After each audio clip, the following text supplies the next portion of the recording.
Selector Williams Live Uganda kwanirizanga n'olunaku lwaleero nsinzidde e Dubai wano wensinzidde okukola kyovola nti background eno togirabangako tondabangako nga ntudde muzaamugula bweziti oyinza okuba tondabangako mu ngeri bweti enzikakkamu nga bwendi olunaku lwaleero naddala kandi bweru eggwanga erya Uganda once again mutegeeza nti mu kibuga Dubai naye nga nkwebaliza ddala okuba nti ongoberera ennaku zonna z'omala ng'ongoberera nga Selector Williams Live Uganda bulijjo mbategeeza nti channel eno esukka ku Selector Williams Live Uganda ng'omuntu neetuuka ku nsonga nnyingi nnyo n'olunaku lwaleero bwe twagenze e Dubai nimbaako gye bantutte ku restaurant emu ngenda okutuukayo nga bagiyita Mpombo restaurant ate ngenda okutuukayo nga nsangayo Haji Hassani ate ngenda okujjukira nga ye restaurant gye badde mpuliranga bannange basinga okwongerako bw'otuuka wano ebyokulya byebiri ebyaffe eby'e Uganda gwe byomanyi byonna ate nga bifumbiddwa mu ngeri ey'enjawulo obaolyawo n'okusukka ku bwe tubifumba mu Uganda olunaku lwaleero nze n'okunyumyako n'omwami we gwolabira ddala ku set tubireko bye tunyumya gwandaba olunaku lwaleero nkwebaliza ddala nti gwe ompa amaanyi ntera nnyo okuwa abantu ekitiibwa abatulaba kubanga internet ddala ya Uganda ya buseere nnyo ate abali mu diaspora nti bo tebatumala tulaba bulabi bateekamu n'akasente olunaku lwaleero ngenza okutuuka e Dubai nga nyina okulaba olunaku n'olusembayo nga nyina omwami gwe nyumyako naye gwe nsaba akubuuzeeko abatulaba mwenna oba abafollowinga Selector William Live. Yes sir. Sanyuse nnyo okubeera nammwe olunaku lwaleero era mukisa gw'amaanyi nnyo nange okulabikirako ku lutimbe gaggadde mbadde nga mbeera wano nga ndaba omukulu ono n'abantu bakyaza ab'enjawulo era nga neegomba oba nga simanyi nange bulikya nga ndabikiddeko ku mukutu gw'omukulu ono so mbadde namukisa ndowooza mu Dubai afunye ku mukisa ogw'okubeera nti ndabikirako ku mukulu gwa Selector William Uganda amanya n'eddoboozi bampita Hassan the Rocks era nga nze omu ku CEO ba Mpombo African Restaurant efunye omukisa olwali okubeera nga tukyaza omusajja omunene mu byafaayo newankubadde nga mutono mu size sanyuse nnyo okubalaba nange naawe sebo nsanyusa okulaba mukama wange nange okusinkana mukama wange katusookere ddala ku Uganda weddira ki of course era kyosigala weddira ne bwoba oli Dubai abantu kabongera okutegeera obulungi nnyo tuuka ati ku Mpombo restaurant ne kikyoli general ne katusooke e Uganda osibuka wa yesebo abatulaba amanya mbagambi ga Hassan the Rocks nkozesa nnyo amannya ago mu bizinesi mu kunoonya sente naye nga amanya amazaaliranwa oba gantumiwa kitange ne mmange bampita Hassan Segawa ndi musajja eyeddira enkima era nga nzaalibwa Butambala Seeta nzaalibwa Seeta Butambala omwami ayitibwa Musa Kafeero ye muzeeyi wange nzaala muzeeyi omukyala bamuyita Zoraika Nalukoya abaddeko e Dubai ennaku ezo muleta n'alambulako wano abamulaba ku mitimbagano egy'enjawulo mwamulaba era nga ndi mwami mufumbo alina omukyala n'abaana sanyusa nnyo okulaba kakati e Dubai ogyeyo mwaka ki najja e Dubai mu 2014 najja e Dubai mu 2014 nembeera nga najjira ku contract ya kuvuga Dubai taxi waliwo kampuni za taxi wano e Dubai nyingi naye muzo mulimu Kazi taxi mulimu Metro taxi mulimu Dubai taxi ka Dubai taxi ye ya government yennyini ye subcontractinga ziri endala ya kati eyo yennyini ya government gye navuganga era naleetebwa omukulu bamuyita Ajimu awe ya Mukasa wa KHM eya Uganda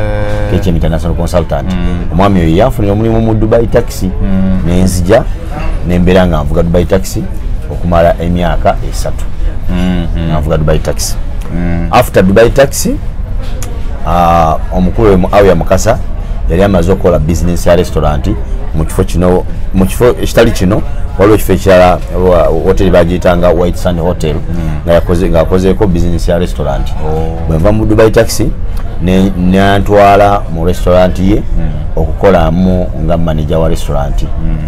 nembeera mu restaurant eyo ekizimbe ekyo kyetwasooka okukolerako ba hoteli gyetwasooka okukolerako ne bagiggala ne tuvaayo ne tujja wano we tuli olwaleero ku Montreal Hotel Eddeira era nga nkolanga manager ku restaurant eno embeera ne tutambuza emirimu mu mbeera eyo ya restaurant eno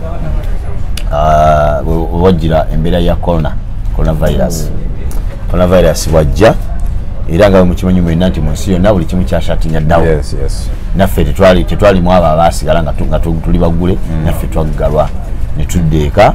ne tutuula ebbanga lye twakola ki lye twatuula nga embeera amawulire gajja gatya Dubai yali etya naddala erimu bannayuganda abaali bakolera wano korona bwamala okuyingira e Dubai omanyi Dubai ensi eno oba gavumenti yaabwe bali organized ekimala ekyokubiri bafaayo nnyo ku bulamu bw'omuntu okusinga ekirala obulamu bw'omuntu bwa bbeeyi okusinga ssente mu maaso gaabwe newankubadde ngozi tuuka mu nsi endala nga ssente kya bbeeyi okusinga obulamu bw'abantu naye wano e Dubai obulamu bwa bbeeyi okusinga ssente nga tebafuddeyo ku bulamu bwani bwa mugwira oba bwa munnansi ekikulu bulamu era korona bwajja baggala ebifo byonna bebaggala ne batulagira lwampaka okubeerawa ewaka kati bamanya nti batutadde ewaka bamanya nti omuntu mumbeera za bujjo tulina bye tujja okwetaaga ate nga tulina kukola sente okubifuna ng'ebyokulya abakulu baatuwanga emmere etali mbisi nti tugyefumbire kuba bamanya tetukola tetulina bwe tujja kufumba emmere baleetanga eyidde e Dubai batugabiranga emmere eyidde enfumbe muceere n'enkoko omuceere n'amatooke omuceere n'ennyama bibaleeta era nga bajja bakonkona luggi ku luggi ne bababuuza mulimu bameka mu ruumu tulimu bwe tuti ne babawa emmere y'abantu 10 oba mulimu 10 mulimu bameka tulimu abantu 5 ne babawa emmere y'abantu 5 eyidde ne bagireeta ekyemisana ne bagireeta n'ekyeggulo ebbanga lyonna gye twamala nga tuli locked mu mayumba gaffe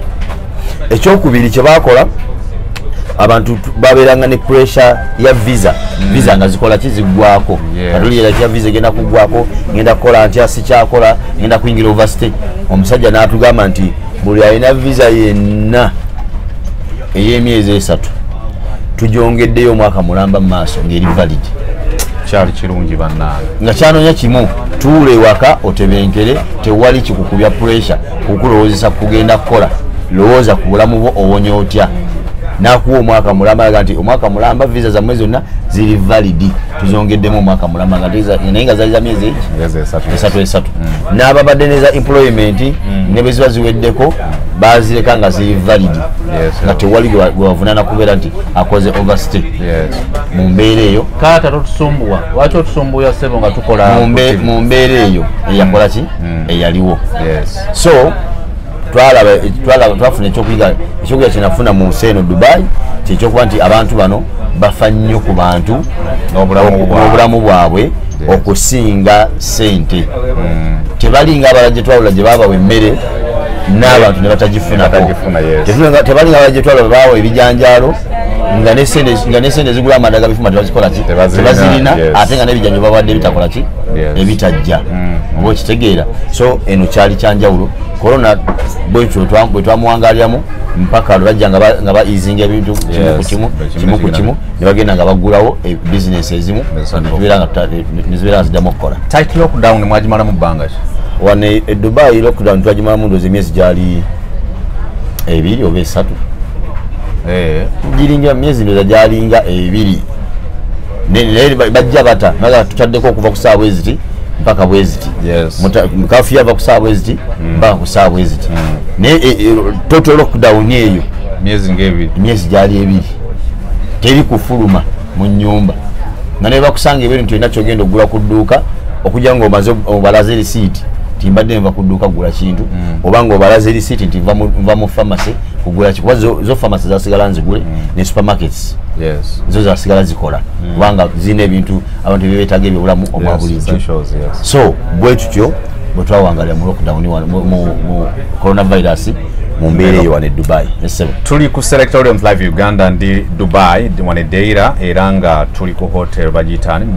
Montreal Hotel wetusinzidde ndi mwami Hassan ono The Rocks era wetusinzidde ku restaurant bayita Mpombo restaurant African restaurant actually omusajja ndeese abadde agimanyi kuba wazibuzibu wazibuzibu naye katwandyagadde okutegeera obadde okyatunyumiza nti bw'otuukaawo lockdown nejja gw'abadde manager wa restaurant wali ozza okukola nga manager lockdown bweggwawo wadde oliki akati lockdown bwe batandika okukendeeza tebasooka kuta restaurant zino basooka ne bataaka ebintu ebimu naye restaurant ne bazirika nga nki nazo zikyali nsibe olwaki kuba zikuŋŋaanya abantu bangi kati ne bataako restaurant ezikola nga zikola takeaway delivery nti jangu ofumbe ayagala emmere akuba simu naga tuleetere plates bbiri n'okola delivery n'ogitwala naye okuyingiza abantu batuule ekyo kyasooka nekikola ki nekigaanibwa kati mu mbeera y'okusaba nga delivery mutuleetere emmere wali mutuleetere emmere wali twatuula tutegeeza bakama baffe nti baleetaddewo system yokuba nti delivery zikola mulabye mutya tuddemu tukole nga delivery bakama baffe baga nti wogulewo bonoga nti otandise okukola bannayuganda bajja kujja batuule mu restaurant ekijja tuleetera buki obuzibu n'olwekyo ekya restaurant mujja mukikola ki mujja mukireka ekya restaurant mujja mukireka mulinde mujja mutuula kati abaali bebakozesa okukozi tebakyalina na sente zibazisasula tebakyalina abaana bonna tukozesa abali mu accommodation batudde okitegeera bali mu accommodation batudde naffe tutudde ffe n'abaali ba staff natukyalina kyetukola kati chansi eyanyamba nti mukyala wange ate yali senior chef afumba wano kati Allah andeetera ekirowoozo neŋŋamba naye baba nga bakkiriza delivery nze mukyala wange ye mufumbi bastaff abalala bonna abaana gye bali mu accommodation batudde tetusobola kuyanga gye tufumbamu mmere nga ffe nga si company kugulawo restaurant netufumbira either wake waffe wetubeera emmere netugitwalako accommodation then bano bastaff ne bagidelivaringa mubamu kwa customer waffe bamanyi gye bali tetusobola kutandika mbeera bwetyo netuyambako okutwaliza akabanga kano nga bwetulina baligwawo restaurant bwemala okukirowooza nekiwulako mukyala wange naga nti katugambeko bakama baffe twalibo bagamba ki nenjogera neomu ku bakama bange nga twali tufunye ekirowoozo nti tutandike okufumbira emmere ewaka ewaffe wetubeera then bwetumala ogifumba tugitwale ku luki ku accommodation abaana bagikole ki bagitambuze bakole delivery kubanga ku accommodation abantu bayinza obutajjaawo kutuula muki mu bitanda by'abaana ebasula kyetwale tutya okukyetuuza abantu so kati tugitwala abaana bagikole ki bagitambuze kati bali bagamba nti bwemubanga mugenda kikoleramu nga bastaff okubayamba okuyita mu mbeera mufune ekyokulya n'okwebeezaawo tetukinaako obuzibu mukikole genda okigambe bastaff banno olaba bakiwagira balina sente esobola okitandika mukikole ki mukitandike nga tujja mu accommodation nga tukitegeeza nga tukigamba abaana bannaye twafunye ekirowoozo bwekiti baani abali ready nga babuuza bwemu balaabalamu kyetagisa sente nga mmeka ofe betufunayo diramu 10 ngezi zisize millioni 2 za Uganda tie tusobola okitandika nga tusooka twebalamu mmeka nti bastaff tuliwo nga bameka tugenda balaabalamu nga tulindooza twaliwo abantu nga 14 nduga nti buli omu singa akwata diramu nga 10 5 oba diramu nga 10 tusobola okutandika kati abamu nga nti affe tetuna sente besika bagenda bakivaamu mpola atufunayo abantu nga 10 nabo baga nti affe tuli ready muli ready nti buli mwaka atemeka 2 abaana nga bazikwata diramu 2 nga tuzimala ozikwata nga tukola list y'ebintu byetwetagisa okugula tutandika okufumba jjukira nti wano restaurant tulinawo ebimu ku bikozesebwa masepiki mwegali amaswani mwegali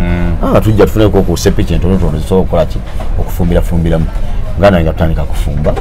emmere nga tugikola ki delivaringa mpolampola akatale weekali nga katono naye olwokuba nti amasimu connection tukula abantu bane twazeemu ofumba otukula esimu netukuleetera biki tandika ogifumba nga wetukigaba bwetutyo tugifumba wetukigaba bwetutyo kakati ekiseera waitawo ndowooza omwezi mulamba nebaggulawo nga tebannagulawo zi restaurant kati waliwo omukyala oba omu ku bakasitoma baffe eyajja nalaba etufumbira emmere nengeri gyetugabulamu abantu nakubira baganda bakama baffe naga nti naye erinnya lya restaurant yemmwe erifa.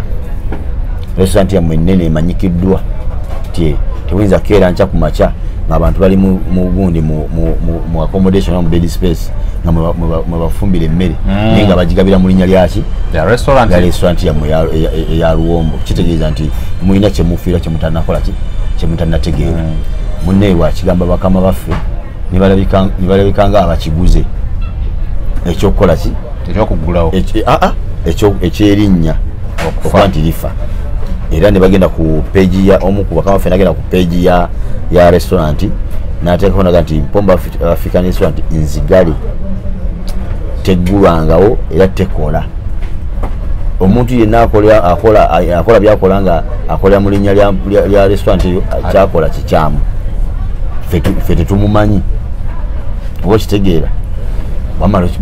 okukola gundi eyo abantu ne bagiraba ate nga bujeko tweyambisa nga tubayita ne baga nti ate bakama bagambye gundi nzigale biki nekitunyigamukko tebakomaawo. Agamba loga nti ne gundi ombadde mukolera olyaga nti ekyo ne mukikola naye nemusigala mukyamba wadde ekifo kiri era mukimukoze. Bagamba nti mulekerawo okutundira emmere mu kifo ekyo. Accommodation ezo abaana babadde basulamu nga bastaff mutandika okwesasulira wemusula ne badde batunda emirimu mulekerawo kimukikomye kubanga twagala teeka abantu betwalitaddemu nga abapangisa bajja tebayinza kukkiriza kubeera mu situation eyo nga waliwo ogwokutundirawo emmere. Bamala okituwa nensirika nengamba Katonda wange tukoze tutya naye nengamba bannange naleo nti mumanyi tunoonye ruumu gyetusobola okupangisa tufumbirewo emmere. Ruumu zeno bazipangisa sente nga mmeka gye mwali munoonya ebiseera ebyo? Twali tunoonya ruumu nga tesiti erimu miliyoni nga 2.5 buli mwezi oba miliyoni 2.3 kuba ye range ya rent mweri buli mwezi. Kati waliwo kasitoma omu yajja nali emmere mamala okulya emmere muga nti no mwana tunoonya ruumu tuyinza okukola ki tuyinza okukolera. Kumbe Katonda andeetedde omuntu omutuufu yennyini gwenteekeddwa okubuuza amanyi kyetwagala bwekikola ki bwekiri. Naga nti walinze ku kizimbe kwensula mulimu kampani eyasenguddemu abakozi yabadde accommodation ebakozi babakoze eki babajeemu ruumu ziri ddabo kisenge naki naddiiro mujje mugirabe. Ngenda nambula ruumu ngenda ogiraba nga ruumu nene bulungi nenga kati obuzibu bwa ssente ogenda okubuuza kugwekikwatako babayita bagundi ba watchman ababeera ku bizimbe abamanyi ekigenda maaso. Bw'oba oyagala nnyo ruumu yamanya nti eno weeri eno teriiwo ngenda omubuuza nga agamba nti buli mwezi yaddira mu 10,000 ruumu 2 twagala miliyoni 5 ez'Uganda wano ddira mu 15,000. Agamba nti olina okusasula ku deposit ow'amasannyalaze n'amazzi waddira mu 12,000 mu ebyo miliyoni 2 meka 3. Ng'agamba nti ne commission wa 1,000. Kati tugenda okumala obbibala nga twetaaga miliyoni 8,000 eza Uganda okusobola okupangisa ruumu eyo. Nze nkigamba abaana betukola nabo mbagamba nti embeera eriwo tubafunye naye sente zeetagisa 8,500 kavuddewa. Bane bagamba naye nga mulaba tukola ddala sente ziyinza kubawo ezo mmere wetutuna tewali sente biki ntufu nembaga kati nno wano wetuli tulina kwerwanako. Awulira nti alisted era nga aliredde okusigala n'abaliredde okutambula muveeyo mwogere. Kati then enamba nesalika abaliredde okugenda maaso kwaliko nze ne mukyala wange oyo ne muganda Kasimu oyo abadde ayogerera awo olwo ne mukwano gwaffe omulala bamuyitanga Bugembe abantu bana then n'omukwano gwaffe ne tubeera abantu 5. Kati ffe abataano ne tutuula ne tugamba nti buli omu yeetagisa kuleeta ssente mmeka okukola ekintu kino. Ntubala mawuzi twabala tugamba atalina weewole oba ozirina waka ku akawunti zireete tubeere nga tutandika ekintu ekyo. Kama Allah n'atusaasira nga bwe tulondamu abantu 5 ne tusonda ssente ezo ne tuzikola ki netuziweza tugenda tusasula ruumu zaffe baba. Olwo muziwezezza mukyali ku extension ya visa eri gye tukyaliko tukyali mu period ya visa ezo ze batwongezesaayo. Olwo muba temwetaaga waka permit, muba mwetaaga kilicense bakkiriza operating business byonna mubirina? Tetubirina, tupangisiza ennyumba nga awokusula naye tufumbiramu nga mmere betugikola ki. Abo authorities tebabalaba nti muli mukola business? Bayinza obbalaba wa wano Dubai waliwo ekintu kyokola nga kimenya mateeka naye bwe kiba tekikosa gavumenti bayinza okukuleka nga bakimanyi nti kyokola tekikkirizibwa okitegeera naye ne bakuleka nga tebakuliddeeko nanguzi nti oba tuweeyo kino tukuveeko baki bakuleka balesanga nti beeyi yambaleke basobole okubeezaawo obulamu. Kyenagambye nti bafa nnyo ku bulamu bw'omuntu okusinga ssente kuba bino byebakwagaza bino ebya license nakinaki bya ssente nebbo ne batatunula ssente za license bafiiriddwa kuggwa ekyokola oba natunula kantu kokola nga katono nnyo okuggyako license eri mu bukadde 2 mu bukadde 25 okugifuna batuna bumere bwofumba ne bwo abantu batasobola kufuna ssente ezo baga nti mbaleke babeezeewo obulamu banyigirizibwa kampuni zaggalawo buli kimu kyaggalawo kati bakole ki oba okitegeera munnaaye nga tutandika kukola nga tuyingira wali awo apere twafuna kati bano bannaffe bo ne baga nti affe mmere tujja gitambuza newankubadde nga tetuli paati kubaki kuba nannyini bizinesi etambula okutuseeko lwakutaba na busobozi naye ekyokusigala nga tutambuza emmere ekyo tujja kikola ki mmere tujja gitambuzanga. Olwo kati mu kugitambuza kitegeeza nti bagenda sasulwa musaala oba okitegeera bagenda sasulwanga omusaala ogugitambuzanga. Munnaye kakana gatuwa eyo double room nga tugamba omanyi kyetuba tukola tudde ruumu emu tuteekemu ebitanda tufune abantu abasulamu ng'abapangisa nga batusasula ssente okukola ki okusulamu. Then eno ruumu ey'omu maaso tugikozese nga dining ababa basobodde okujja okutulawo ne balya bajje batule balye abatasobodde kujja tubakole ki abaana bagidelivery nga bajje batwalire oba kitegeera ne tutandikawo ekituwa ekityo kati tutandika ekintu ekityo kitambula gavumenti etawo restaurant emalo zitatu tugamba bakamaffe bannaayo restaurant bazitadde tuddemu tukole kobo nti yo business twagikola ki twagivaamu ddana business ya restaurant twagivaamu bannange mugule tukole bakamaffe bagamba mukamafu baba mbalina emirimu egy'enjawulo watinga oyo mukamafu wa KHM alina bizinesi ya KHM alina faamu ye Kapeeka ali bize mu faamu ze ez'obumyu n'embuzi n'ennaanasi na biki oyo nga tukyamunyiza bya restaurant kitegeera omulala omu ku bakama baffe akola ku airport nga firefighter yefunye omusaala gwe gwa $10 million buli mwezi tukyamunyumiza bino bya restaurant stress za restaurant tazirina oba kitegeera omulala baali basatu omu imaamu bamu omulimu gw'okusaaza abantu wano e Dubai afuna milioni ze 6 buli mwezi oba kitegeera kati nga balaba sente zibetagisa okuddamu ate bakola restaurant abantu banaava banaalya emmere stress y'emmere ate bino byabuze bino byaweddewo naga nti bannaaye ebizinesi tugitadde ne babyesonyiwa mwene mugenda mu maaso olwo ffe tukyali eri kino ekifo weekiri kyerere tewali aliwo bakamaffe bakitadde tebakyakola ki tebakyakiriko tebagala kumanya netubeekubako mazima ne bakola ki nebagaana agamba bizinesi twagita mugende munoonya emirimu egy'okukola abagala okunoonya emirimu mukole ki munoonya emirimu abaana ne batandika okunoonya emirimu ne bafuna mu kampani ez'enjawulo ne bagenda tulikuba ffe tusigaddewo ffekka abalinga abali mu kiri ekyakola ki kirabawali nga badirekita abaana bonna bagenze bonna bafunye emirimu tufunyeko ne ku bakozi abapya betuli ku routinga batuyambeko okutambuza emmere katugenda okulaba nga abakasitoma weebali bangi tubalina naye ngaekitukuba kifo ngaekifo wetukolera kifunda bakasitoma tebasobola kutula ne bajaawo oba okitegeera netugamba kati nno webituuse lwetaaga kifo kinene wetusobola okukola ki okukolera makigenda tugana naye omusajja maneja wa woteeri eno atumanyi lwaki tugenda twogera naye natupangisa ekifo kiri naye ekifo kyetwereegamu kyetwagala batupangise kisaswale nti $1 million aga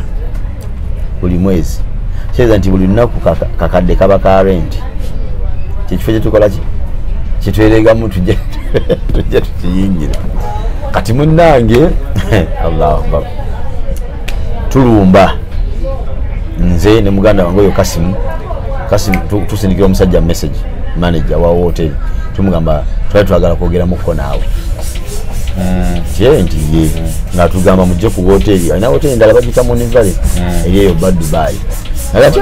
mujje twogere mujje twogere akyali mu interview otataganya TV mujje twogere kati munenga twesula n'oyo muganda wange paka wa manager hotel yes sir atumga nti ensonga etulese wano nti ye otumanyi bulungi twali ba manager mu restaurant era tumanyi bulungi nti oyogedde ne bakama baffe enfunda eziwera ne bakulaga nti ekifo bakikola ki bakivaamu business bagikola ki bagireka nti naye ffe tulina tubadde tukolera awafunda nga tufunafunako kaki kasente nga katono netulaba nga ekitubonyabonya obaolya twabadde tufuna kasente akabera naye ekitubonyabonya ekifo kiki kitono tetulina kifo ensonga etulese wano twagala okkirize otwesige otupangisa ekifo ekyo nkiraba okiwulira ssebo aga nti muli bameka tumugala tuli abantu aba musigadde basatu yes ogemba akutusigadde basatu actually nga tusigadde bana nga tuli bana tumugala tuli abantu aba bana natubuuza mulina ssente zigenda okusasula abantu awo okuvuganya ekifo ekyo muzirina tumugala tusobola ozifuna agamba mmwe mukakasa oba bakama bammwe bayitiddemu mmwe nga baagala mujjenga mmwe abagenda okukola ng'ate mumukolaki ng'ate bo be baagala okukola oba kitegera niko ffe nedda yeffe wallahi omusajja nagaa nti mumalivu mu bujjawa nagaa naye mbamanyi ebbanga tukwaganye nammwe mubadde basajja bakozi bulungi nti sobola obbeesiga naye njagala mukole ebitakola ki nange bitandeetere buzibu mu bakama bange nange bakama bange naga ngenda kwogerako ne bakama bange naye ngenda bagamba ntya bagenda kukkiriza batya bajjukira nti bano ebyaffe ebyawano mu mateeka olina okusasula cheeke emyezi egi 3 omulundi gumu ze cheeke 4 omwaka ate mugamba nti sente mulinako za mwezi gutya gumu kati ngenda kunyonya bakama bange nti tukkiza abantu abakola nga basasula mwezi nga ate tuwadde ku system yaki ya cheeke oba kitegeera naye kati jjukira nabo ekifo kibatuddemu kiri awo tekikola ebbanga lyonna abantu abakyagala bajja bakirambulako bwe bagenda tebadda bakirambula bwe bagenda tebadda kati ate ffe tulaze nti tuli interested mu kyo kanaffe tubategeera ntoga nti tulina rent tulina basasula mwezi nga sente tetusobola okufuna obudde obwo twekuŋŋanyayo eza renti wa mwezi gutya gumu tuziteekeyo munnanga omusajja n'akola ki nagala mukamawe kamawe nakkizaga nti bwoba obeekakasa bakole basasule omwezi batandika okukola omusajja aga naye bakitemufunyeyo ku muntu alina ku sente namukola naye netugamba ffe tujja kwemalirira era bwe twavenga omusajja akkiriza netula meeting ng'abantu abana netuga nti buli omu oba olina poloti Uganda kitunde oba olina kiki kitunde twagala nti abasajja tusoke tumukuŋŋanya tukole ki abantu mulaba haso ebeera mu mawanga gano ffe tubeera eri netwogera betusanze ku bantu bano naye wulira haso baga nti alina katunde bwoba olina kuwola mukole eki weewole naye twetaaga ekifo kino okiwulira omusajja mugenda kujjawa sente naga nti ekirungi kyemulina nti ebikozesebwa ng'amasowaani masepiki biki mwebiri olwedde mu restaurant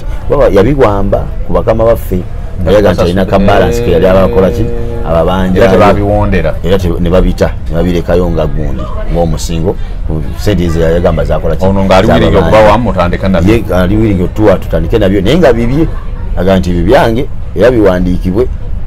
nti ne bwemba ekyamwe muvaamu ebintu byange mubikola ki mubindekerawo ne mutambula ne mugenda si byammwe mutandikire okwo naga nti netumuga nti kirungi nnyo twetaaga wetasi just nga mmere matooke biki tugule tandika okukola naye nga ebiseera ebyo amatooke ga bbeeyi ennyonyi baazisiba tezikyava Uganda kujja emmere ejjira ku kago eyakago zezigireeta enkota y'ettooke manya ekkiro y'ettooke emu ng'egula omutwalo omulambo gwa Uganda yali egula sente before yali egula ddira mu 4 kile lira munyeze 10 kati yalinnya nga yalinnya erikudira 10 mutwalo naye nga kilo y'amatooke eri bugaba manene gibe nnuno 6 Uganda watu gamba enkota ya 10 eno nga tugula emino 6 omutwalo mulamba bafe utwaberera mu covid enkota ya 13 15 fenne eno nga tugula emino 6 mutwalo ogwa Uganda. Yes. Munnaye nga tugamba tetulina kyakola tukiyingire. Zali ennaku z'omwezi 31 omwezi gwa 10 omwaka 2022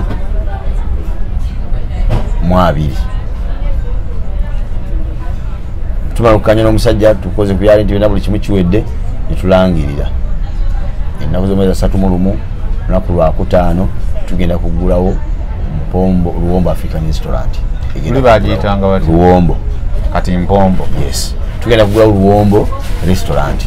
Tugenze ku page yayo tupostinze. Abamanyi bakabafata nso bayi samwe amasimu. Nti abano roza tebege. Mugenda kugulawo ko ba. Fete tubimanyi na bima tetubirimu ebyo. Abaana balanze bagwa nti ebyo byabwe bye bamanyi. Fete tubikola ki? Tubirimu. Nange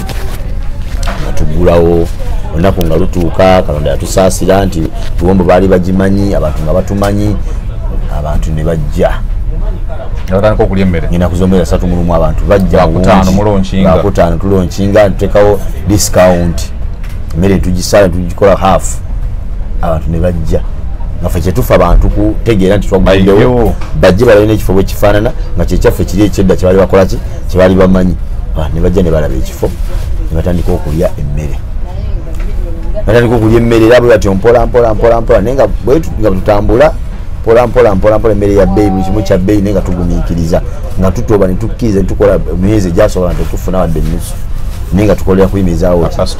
kusika bakasoma bakomewo tumizeewo ekifo renti oyo renti nga tugamba nti bwe zibulako buli omu alina okukwata gyakutta topingewo titulina kyakkola. Omwezi gwe mwasooka nga mulina okugusasula gwali gutya? Omwezi ogwasooka nga tulina ogusasula guli twagusasula tetunatandika kukola naye guno ogwaddako ne tukola ne zitawera bulungi naye ne tukola ki ne tuyiya buli omu kyeyasobola okuyiya ne tutopingawo Uganda ate kati eno oyinawo ki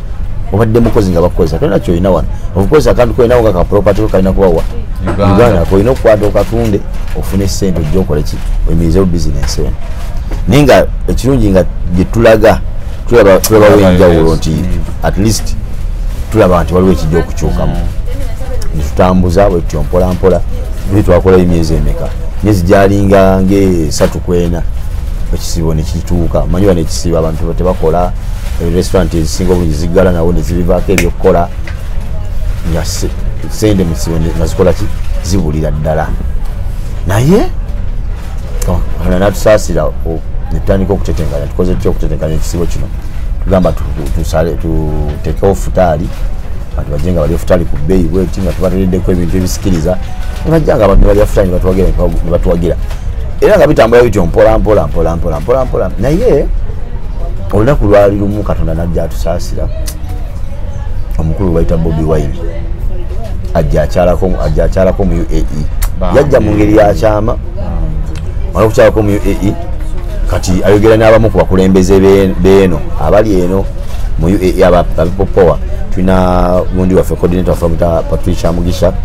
nze chairman wa popowa mu UAE yes kati agamba nti njagala kusinkanako ku bakulembeze ba popowa mu UAE just njogereko nabo tubuziganyeeko tuliye ku kyemisana ntambule ngende nagandi saagala bantu kuŋŋanya abantu bangi kuba bya covid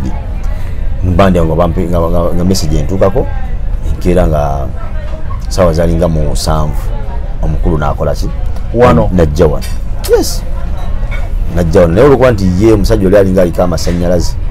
buli waayita ne bamulaba bajja bamugoberera nga nswera wala wezigoberera ekiwuni omukulu ayingira wano nga tetulina ne gwe twagambye nti banne Bobi Wine ajja okugyako abakulembeze abaali bakimanyi nga tulowooza ffe tunaabeerawo abantu ne bajja ne bajjula bati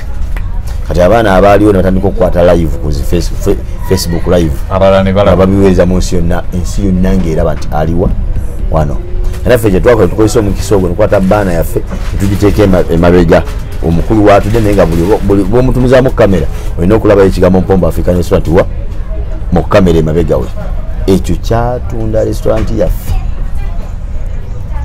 netu kumpi buli yali tagimanyi n'agitegeera. Era after Bobi Wine abantu bajjanga nga buli mwajja anoonya restaurant yalabe Bobi Wine. Olunaku olwo Allah kuyatusasa nti sales zakyuka okuva ku lunaku olwo nezigenda zirinya bulinnya twaddamu kukka wansi.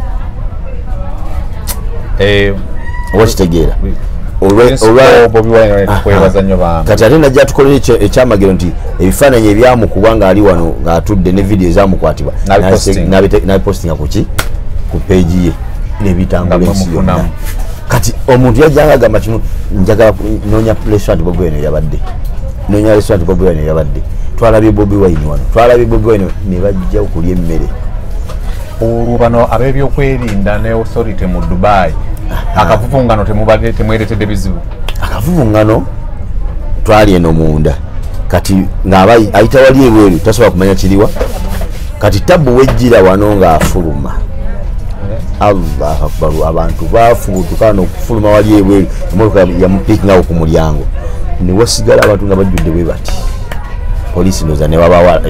yagamba poliisi twatuli awo enkera nga poliisi etuuse ku hoteli nanyini hoteli tebategedde kikyabadde wano abagamba nti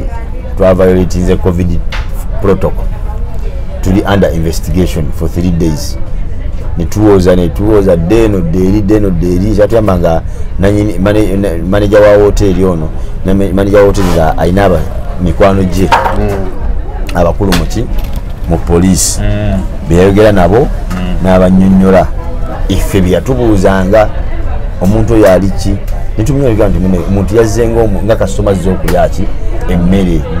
naye olwokuba nti ali famous abantu bamumanyi musician ate politician kati buli bamulaba waali balina okukola ki okujja mu bungi ne batugamba mulete invitation gye mwamuwadde nga muyita nti teriya muyise wano kubanga eno restaurant nti abantu abajja okulya tetuyita bayite awulira buzinga enjala emu nakola ki nakyama ku restaurant ajjali emmere. Batuga nti omuntu omukulu bwatyo ali mu kategori gye mutugambye tasobola kujja mu kifo bwatyo nembagamba nti oyo olw'embeera olwa status ye gyalimu yeekengera buli muntu tasobola kwogera wagenda kulya mmere olw'ensonga nti singa mu preparingira emmere tamanyi kikyemugenda mumuteera mu mmere gye muteekedde ye bw'aba anaalya enjala bwe muluma agwa bugwi. Nembaga nti musuubira kumusanga womusanga ng'alya emmere gy'osuubira nti gye yaliridde ate tosobola kukola ki kumusangayo. Nembagamba yenswala ki nti tetulina invitation ye tetwamuinvitingako tetulina wadde ekintu kyonna yakyama bukyama eno okujja kukola ki kulya mmere nga bakasitoma abo naffe twabukanga bwekazi ng'akola ki ng'ayingira n'abajja bamugobera 3-4 tugenda oba mu ddakiika nga 10 nga restaurant ekoze eki ekubyeko. Nembaga n'emmere teyagirya olw'obungi bw'abantu yatya n'atalya na mmere naga nti bannaye sijjabali kibuzibu kanve wano n'afuluma n'akola ki n'agenda. Olwo ne muluyitako Allah baatu n'abisasala nga restaurant ekutte netuluyitako naye nga yo message emaze okutambula worldwide. Kati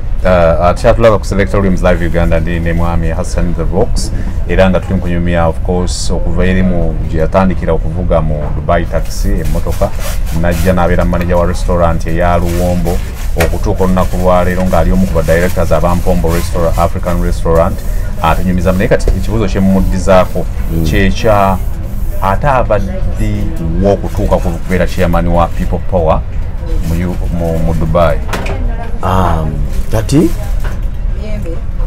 embeera bwe yajja eyo nga bw'omanyi nti People Power tumaze okuwangula akalulu ka 2017 by election Kadondo East People Power etambudde egenda mu maaso nga gulinga muyaga nga gutwala buli kiki buli kimu ogutaleka wadde kitegeera. Kati before omukulu oyo yasooka najjako eno emabega eri nga covid tanajja najja eno okuyimba. Kati bwe yajja okuyimba manyi kati restaurant ya bakama waffe olwo bakyali mu control abantu ng'abo bwe batyo abayimbi bangi bazoja bonna bazzeeko wano bakamiliyoni bakize ni Beki bafefe bosi baani abayimbi balagadi baani bonna nga buli muyimbi ajja wano restaurant bamulitanga okulya emmere y'abana Uganda oli baga nti njagala kuba ku mmere y'ewaffe balina muleta mwani mwene yaffe kati Bobi Wine yajja wano yajja n'ayimba bamala okuyimba bakama baffe bamu ku baali basponsor ku kivulu ekyo bakama baffe baali basponsor ku kivulu ekyo nga kyebagala kimu abayisizeewo akalango kaki ka restaurant yabwe ya Luwombo agamba nange abanauganda mwena bawangeri Dubai mugende muleme Luwombo restaurant yaffe ennungi nnyo mugiwagire biki n'agamba nti enkya mwenna mujje tusinkane ku kyemisana wa ku Luwombo kati mubajja okusinkana ku kyemisana ku Luwombo yali ne badumbianili yali ne bazake Francis zake yali ne bani ne bajja wano nga muyimbi tetunabagenda ebisimanyi bukulembeze bwa popo abiki kati owali omuwalo egwega Patricia Mugisha yakola gundi ye batugiyite proposal oba tugiyite tutya n'awandika bulungi ensonga ze ndi muwagizi popo wa nyina ne group yange y'abavubuka bwe tukwanya nabo mu kwagira popo biki n'ayite ekiwandiiko n'akikwasa Bobi Wine n'akinamba n'akisoma n'amala mugamba mpe ennamba ye y'essimu omwana n'agimuwa Bobi Wine n'atambula n'akola ki n'agenda amaze tubuuza akamaze okulya emmere n'etambula n'agenda kati atandika atuuka okulonda bagundi baani ambassadors ebitundu tubayita ba coordinators no omwana yaji receiving nga breaking news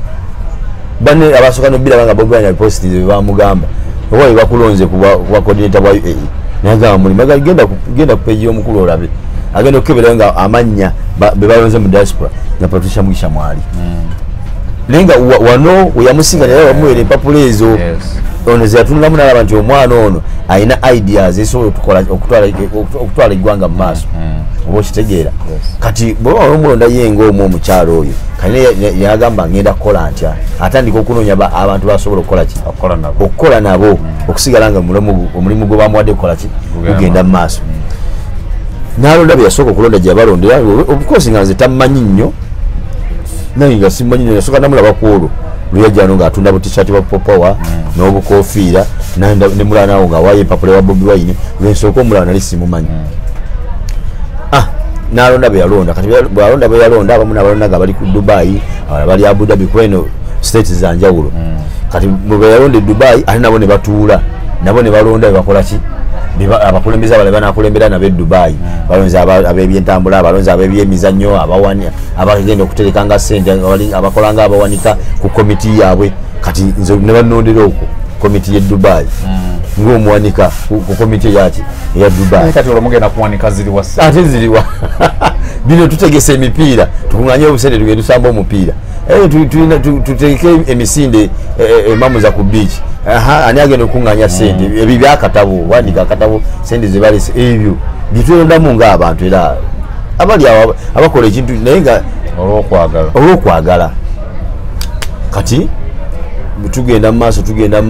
maaso baddamu akola reshuffle addamu okulonda abakulembeze abalala kati awo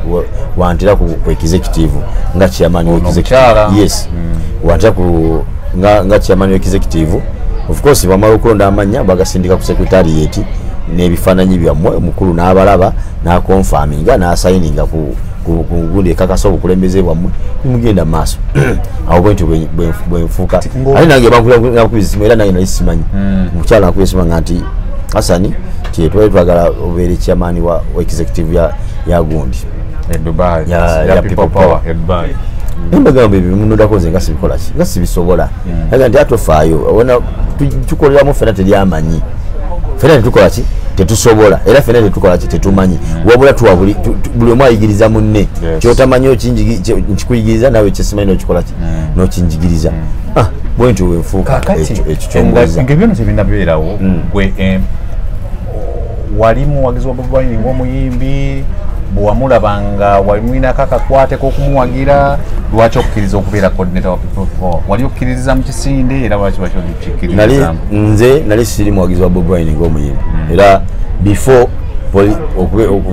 Bobi Wine ofuuka politician nali siri faani we nali muwagizi wa Chameleone musically nakati musically Chameleone mwagala mu bya music era nga omu ku bayimbize be nali nsinga okwagala ennyo e Uganda mu bya music nga Chameleone era nga tulina tusanga n'aba Bobi Wine nga tukayana nanomujega tumujega yo muyimbi wa Akadongo Kamu oyayimba zino simanyi dipo nazigala bishije kati oyo Akadongo Kamu bwe twatwogera abayimbi temukola ki temuleta ngati okitegeera bwe tungenze ndi ngamze pakira Jose Chameleone pozi nono omwana ani oyo mvukani David Lutalo be bayimbi aba e Uganda zina lisinga okumatira Lutalo na Jose Chameleone balinga bo mu bayimbi nga sisobola kumeshoninga linnya lya Bobi Wine mu bayimbi benkola ki benjagala naye kati omusajja oyo bw'amala okuyingira politics n'entandika okuwuliriza ebigambo bye byayogera nga byayogera endowooza ye n'entegeera ye n'endaba ye ey'ebintu mu ggwanga lyaffe nga bwe litambula nga bikwataganya ddala lungi n'ebyange nga mpola bye naali yagadde okwogera abinjogerera okitegeera ate nga eddoboozi lye lituuka era nga gye lisasobola kukola kutuuka awulirizibwa abatasobola kumpuliriza asinkana besobola kusinkana nimmanya nti kati ono bwe siwagira musajja ono mba neryaza amaanyi zanzekka era nze saagala Bobi Wine sina kyemwagaza simulina kukakwati just tuli bannayuganda nga bannayuganda abalala oba okitegeera njagala byakiikirira byayogera oba ebyo bya endowooza ye n'entegeera ye n'endaba ye ey'ebintu byenjagala era ne bukeera ku makya n'ayawukana ku ebyo byayogera sisobola kuddamu mwagala oba kitegeera naye ku muntu gw'oyagala nti ne bwakola ensobi osigala omwagala nti oye wange oba kitegeera naye kati ku ono gwenjagalako biri ate ekirungi naye yennyini akyogera alina omu gwe yakigamba yali ani waliwo baali bamukolako interview nagamba naye gwe muli owuliro kyokulanga abantu bakwagala nnyo nagamba ani akulimba nti abantu banjagala nagamba nti abantu tebaagala nze bino byenjogera olwaleero babyenkola olwaleero omulala yenna bwajja n'abikola era bajja mwagala era bajja mugoberera naga nti abantu baagala bino byenjogera meseji yange abantu gye baagala okitegeera amaanyi gange nteekamu na buli kimu kyonna okulaba nti omuntu wa wansi naye yeeyagalira mu nsi ye omuntu afuna eddembe mu nsi ye omuntu abeerako obulungi mu nsi ye aganywe mu kukola kwe abantu bebakola ki byebaagala era namuga nti nkulayira Katonda eyatonda eggulu n'ensi ne bukeera enkya nenjawukana ku bino bye mbagamba nenkyusa ntandika okwogerera ebitali byenjogera naga nti awo bennyini bemuga nti banjagala bebayinza n'okunnettira nagamba abo baba banjagala baba baagala nze baagala biri kati naye kyenvudega nti saagala Bobi Wine njagala biri byayogera ne byakola byenjagala era nsonga nti musapootinga bino bigende mu maaso si sapootinga Bobi Wine kuyimizawo famire ye already nti famire ye yayimirirawo dda buli kyetagisa mu famire ye okutambula akirina okitegeera eno tanonyayo sente olidde sente azirina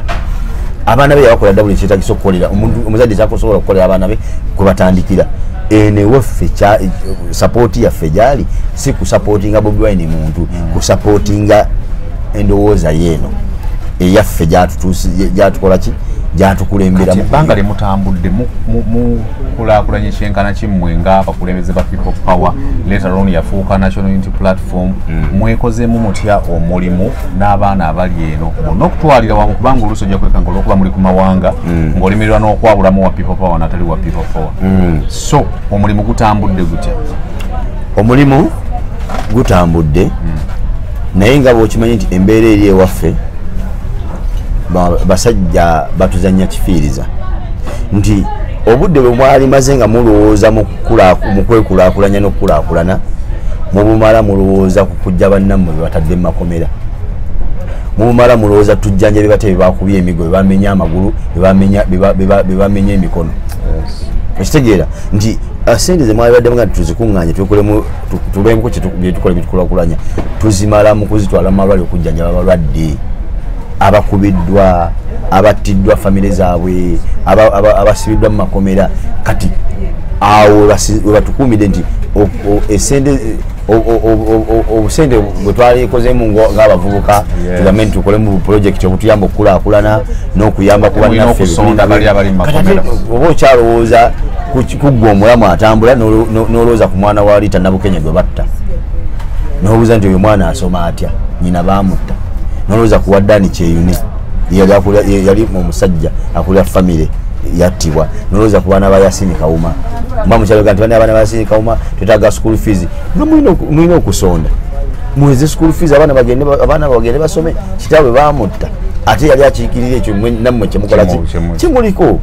oba okitegeera kati ekyo kitulemesezza okubaako ennyo bye tukola ebitutwala mu maaso era kamu ku bukodyo bwe bakozesa okutukuumira mu mbeera eyo nti balina okucreatingawo expense ya muweyina okulaga oba okitegeera balina okucreatingawo ekibatwalira obudde kyemulina okufokasingako ennyo okusinga okufokasinga ku bo bavudde batya mu bukulembeze nemulina kufokasinga bannaye gundi ani Muhammad Segenya avudde etya mukomera ani Nisewanya tukoze tukubayamba iba ne omwana wa Segenya yalidde mukyala we yali biki omwana wa Sewanya tukoze tutya mwendale mufokasinga ku ekyo eno bone bayisawo ebyabwe bino bitambula nga bikola ki bwe bigenda mu maaso bitambula bigenda mu maaso kati okukonako kamu ku bukodyo obayiseemu okutukuumira mu mbeera eyo okuba nti tetulina nnyo gye tulaga kiryawo oba okitegeera naye nga singa tuba tufuna ku budde osobola okutula netwerowooleza ng'abavubuka tulina project tugiyite tutya ebibiina bino bwe twekolamu nga nti abantu nga 10 singa buli omu asobola okusavinga emitwalo 55 ki abantu 10 ze miliyoni 5 nituziwa omu ku ffe n'agenda Uganda bazigulemu akapoloti nti wamala ogula akapoloti ako okusigaza security nti ekintu kino kyaguze asigale nga akyali mu gurupu yaffe nga akyasasula n'omulala afuna akasente ako nti wamala ogula poloti endagaano agikwase omuwanika waffe ebeeraawo okitegeera mpaka abantu bane 10 bwe banaggwayo abafuna akasente tumukwase endagaano ne property mu butongole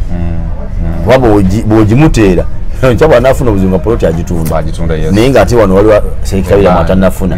mwakafunako abantu 5 ate ono atunze ate bano abatano tebannafuna mugenda kukola mutyoba wa ssente oba okitegeera nti tujja twekolamu obubiina bwe butyo oba okusonda obusente oba okutuyamba okukola ki okwekulaakulanya nitumanya nti Uganda kiki omuntu kyoyinza okukola kyoyinza oterekamu akasente nga kidevelopinga of course ttaka nti bwogula poloti nogigula miliyoni 6 abantu 10 balyetololera okuggwayo sijja emyezi 10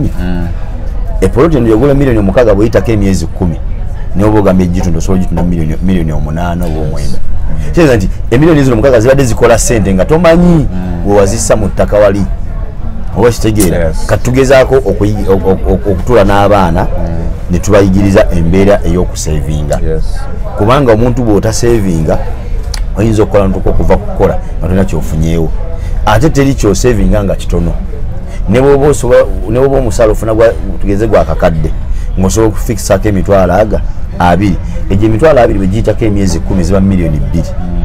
bw'oba tewaziteekawo bw'oba tewazisevingaga egyo emitwalo 20 omwaka guggwako nga tolina wadde emitwalo 5 kuki ku akawunti so kati tugezaako okusomesa abaana bavubuka bannaffe okubeera nga bayiga okukola ki okusevinga wano e Dubai ku buli 10 olowooza kuliko abawagizi ba People Power bameka na People Power oba National Unity Platform ku bannayuganda abali e Dubai bannayuganda abali mu Dubai ku buli 10 noza 97% bawagizi ba People Power. Lwaki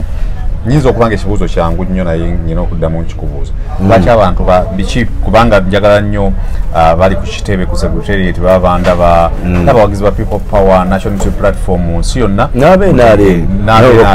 nabo bandaba ate bino bibayamba bamanye lwaki abantu abali babaagala babakyawa omwana aveeri nga wa NRM n'atuuka n'akyuka oba okitegeera simanyi emirundi emeka gy'obaze ng'ojjaa ne Dubai kuno gwakubiri wasembayo dde okujja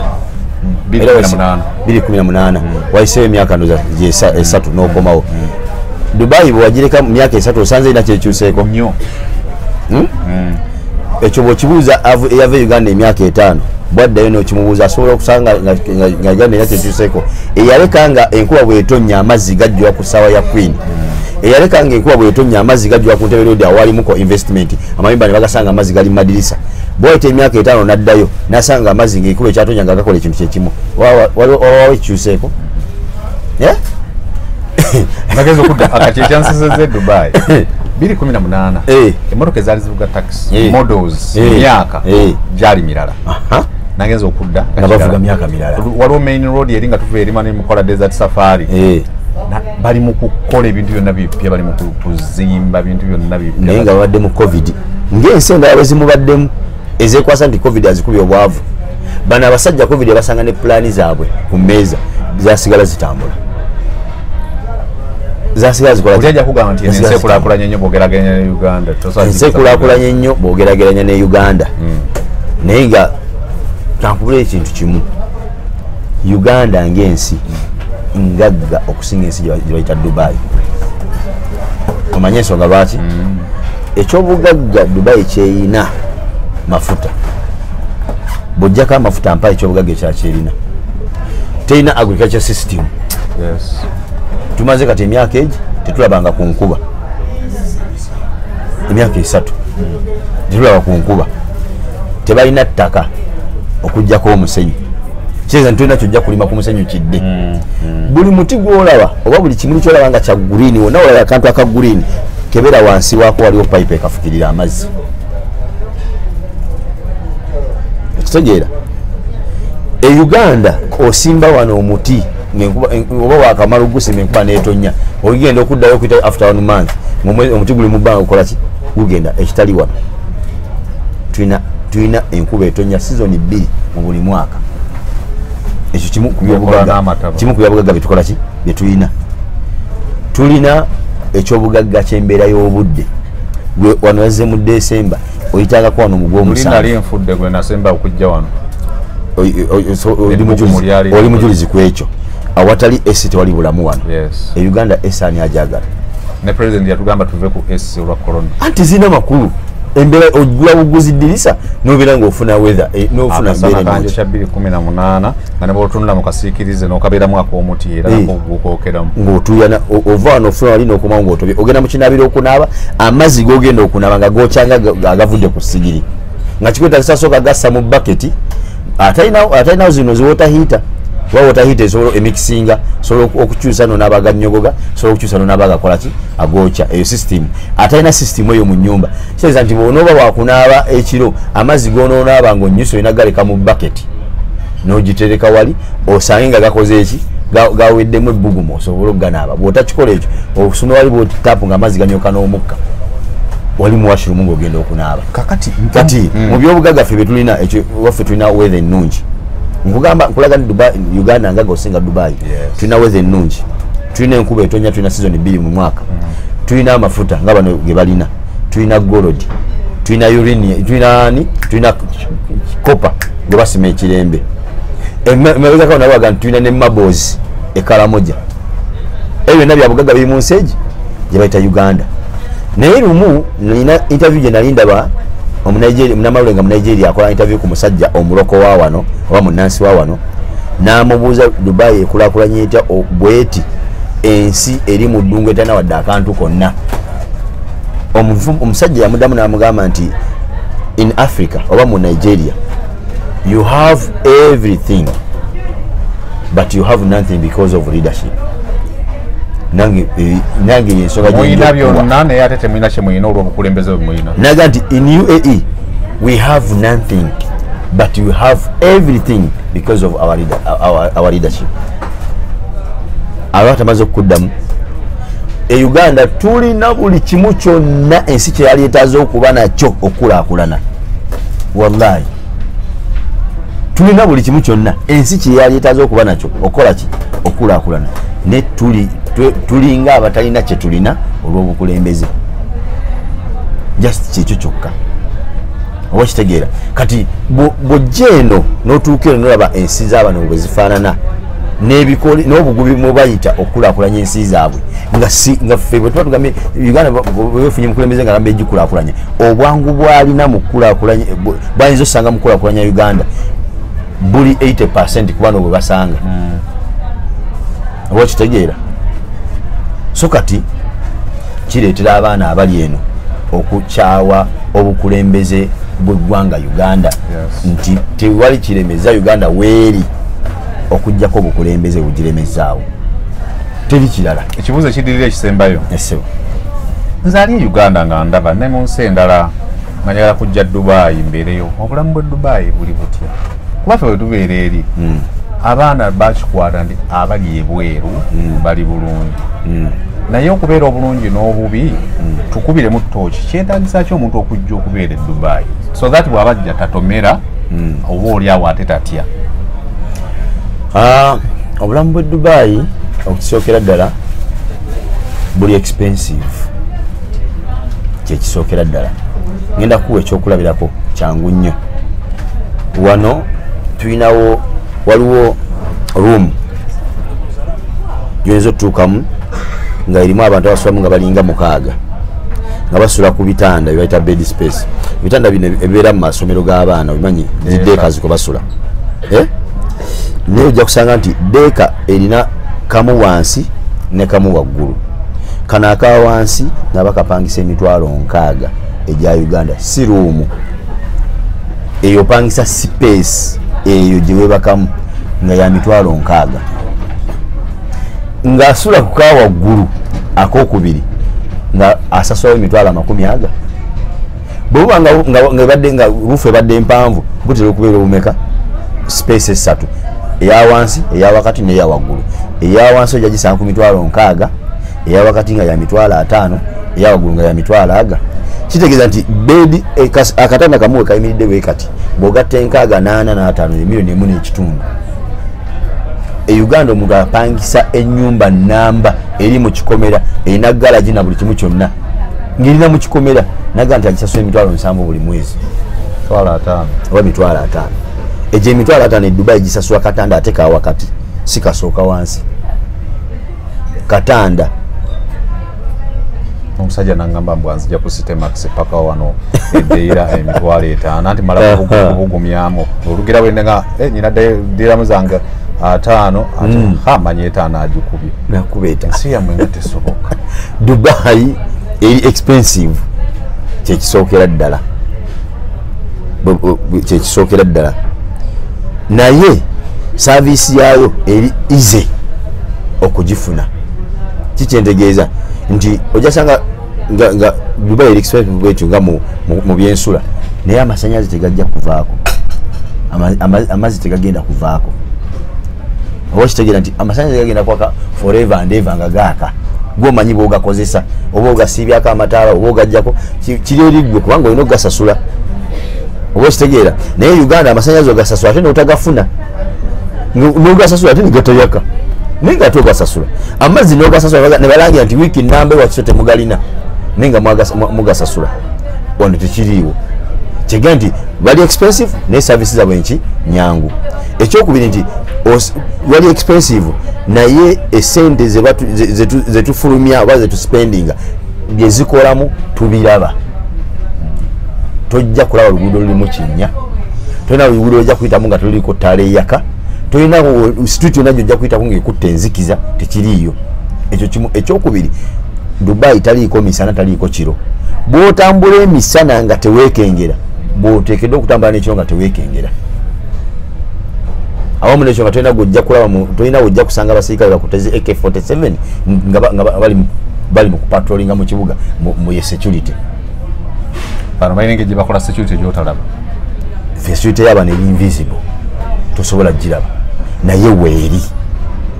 bayinza wenze neebuuza abakulembeze abatukulembera tebasobola kukoppa bantu bano wena otuuka ku airport watuuse ku airport yano olabyeko omuntu yenna akutte mundu omusirikale babeera mu makanzu ameeru tukutuku nga betulidde bali mu kona nabasaba mu sharia zaabwe genda entebe bw'oba oddayo bw'otuukayo ojja kumbuulira kyonoolabawo obanga ayingidde mu battlefield ebyambalo ebyenjawulo bino ebya bbulu ebirimu ebibomboola bano abambadde ebya bbulaaka bano beesibye obukokolo bano bali mu bya green buli omu n'emmundu zino AK47 LMG simanyi zino zikakebe zani zonna nga ziri awo just ku airport bonne yo jibaita security naye kyalefa betubeere ate fe tujja nga security tukyabanga okutiisatiisa abantu just kumira abantu mu panic kumira abantu mu kutya bana basajja bano kuba kyabagala kutiisa abantu olaba bwe tutudde wano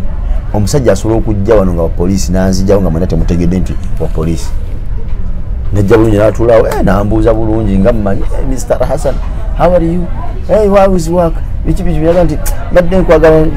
naku zinanya kyenjagala twogeremu naye asooka ojje kati nemba mufulumawo n'agira ati kakadde akakulagira namumbirizi wano Dubai police nakujja nomweso nakutwala nga mugenda munyumya abali onaga nti Hassan agenze n'omuwarabu awo oba banyumya ki mugenda okuddamu okukola simu ezo abakulaga nti Hassan bamututte ali ku police bamukutte nti awo yamunonyawo yadde mu police Uganda omupoliisi bamutuma Hakim n'atuuka n'asooka gabandagaza mu bbanga ne bagwa mu mirengo gy'ennyaanya abamu ne batomera bino ne biyiika eno bino anonya omuntu ogwo n'akyankalanya ekitundu kyonna buli abantu bonna ne basasamala maduuka ne bagaggala anonya omuntu ogwo omu bano n'omuntu omu Selekita William atazitowa na kilo ziwera 8 ne bakusindikira emmundu 10 zikimye gwe obana kwa tuli bakalubo nyanga twetaka kutwala nkwale kulimba just system gyotekawo ye system gyotekawo abantu ye ino bafule okubagonza obatusa ko level ko bagala okitegeera yes ne bamuyola balinga abayola kumtunje nokanti bana oyo anadda bamuzinga zinga bamufunya bamukasuka mu motoka bana bamusamba nebigere ebigatto subhanallah ne goes oluso musambala kutoka tena na musango omuntu usere guyonge tena musango kati wamukubye emigere wamulinye no mumenyo olubirizi nengo mulinya be tena musango bano tebabikola they are very very professional muche bakola abafe they are very unprofessional unoye kola yokutisa tisaba nojja mukatalo kwata omuntu no bandagaza amasasi mu bbanga abantu bagwera ebintu byabo ne biyiika abantu bagwa mu masepiki gemmere ne amazi ne gabocha ononye muntu ataina na musango olwokuba nti Hassan abanja William apanze police egende emukange ogenda omuntu seri kuposa ngana Hassan akubanja milioni 5 sasula wano oluli ayidda amazzi police agudde mu kyoto najja amazzi ani agenda omujjanjaba emmere y'omukazi gye baguddemu nga badduka ne bagiyiwa ani agenda ogisasula lagirira abantu ku Mpombo restaurant esangibwawa n'obubaka bwonna obusembayo Allahu Akbar abatulaba mwenna Mpombo African Restaurant esinganibwa Deira mu kibuga kye Deira hotel bagita Mountain Life Hotel wetusinganibwa tuli ku meza 9 floor wotusanga abantu bangi banonye ekifo kino olusi ne kibabula olwokuba nti tetulina kubo liri straight nga muva nti oluva ku main ojoininga ku restaurant eno kitegeeza nti mulimu kweta street noweta kweno olyoka otukola ki nolyoka otutuukako kati abantu njagala obbanguyiza obuntu obutaddamu kubula bw'oba okozeseza metro jangu ku metro station gye bayita Banias metro station bw'otuuka ku Banias metro station totawaana kubuuza muntu yenna kuba bukubi namba ya simu eno eri 0529 7 4 5 eyo bw'ogikuba nze ngikwata nze nnyini nze njikwata nongamba nti ndi wano njaga kujja ku restaurant either nsobola okusindikira omwana nakukima oba nze nyine nekola ki nenkwekimira bw'obanga oli oyagala ya WhatsApp eri 0558 32 80 7 eyo wona bw'oyagala okujja ojja kubuzaabuzibwa ngamba nti mpeza ku WhatsApp hi send me WhatsApp location nze njikusindikire ejja kukuvuga ekola ki ekutuuse wano naye omuntu ajanaga nakabula emirundi ena nga sikulaba so kati endagiro esinga obwangu mutukubira amasimu ago kuba oba genda ku WhatsApp ku WhatsApp location mubeere nga mututuukako wano nebaza bakasomba baffe mwenna abawagira Mpombo African Restaurant okuva mu nsi yonna nebaza family ez'enjawulo eziva e London ne bajja baga tuva UK bulijjo twakola ku SB4 twakola ku Ibrahim Mukasa tuze nga tunonya restaurant eno abavudde mu America abalala bava Netherland abalala bava Germany mu nsi yonna gye bava bannayuganda mu nsi yonna gye muva ne mujja mwagira Mpombo African Restaurant bannaye mbebaza era mbakubiza mulabe nnyo omukutu guno gwa Sekita William mujja kwongera okumanya ebikwata ku Mpombo African Restaurant neza kukobaza Mpombo management ne staff yayo yonna omulimu gw'omukola okuyimirizawo omulimu guno ogw'okufumbira bannayuganda n'okubalisa emmere y'ewaka mukola omulimu gw'amaanyi nnyo bannamawulire mwenna oba bannamidiya ttiimu mwenna abajja wano ne mubeera nga mutubuuza ebitukwatako ne mutuwa ne chance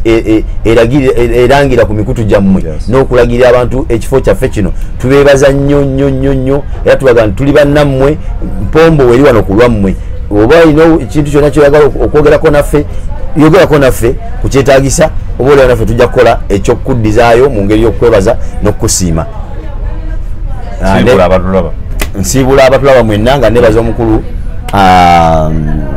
Selector William tuterawo omukolo omukutu guno ogwa Selector William live ndi webale nnyo omulimu gwakola gw'amaanyi nnyo nze bani yalindabye singa twateekawo omukutu ogwo nenebaza muganda bamwita Kim Swaga omusajja yanyambye nnyo bannamawulire bangi abazze wano nga omukulu yabandeetera muli ba SB4 muli ba Ibrahim Mukasa aba Alani Cruz bani omwami oyo yajja wano tunyumyanga business nga nti omanyi business eno yetaaga okulanga nti singa tuleeta omuntu bwati ne najja wano alina following nnene bw'anaateeka ku mukutu gwe ojja kulaba ebinaddirira omukulu yanyambye nnyo mu mbeera eyo ey'okulanga neneebaza ne pyara waffe bamuyita Happy Atwas akola omulimu mulungi nnyo gw'amaanyi nnyo ku page yaffe ya Mpombo African Restaurant mugende mugikebereko musubscribinge mulaikinge buli kimu ekitwalako kibeerayo tweyanziza nnyo tweyanzege mwebale kutulaba Selector William Live Uganda nkwebaza leero nsinzidde Dubai eno gye ndi mu kucyakalirako era nja kukomawo nga njogera Oluwarabu mweraba inshallah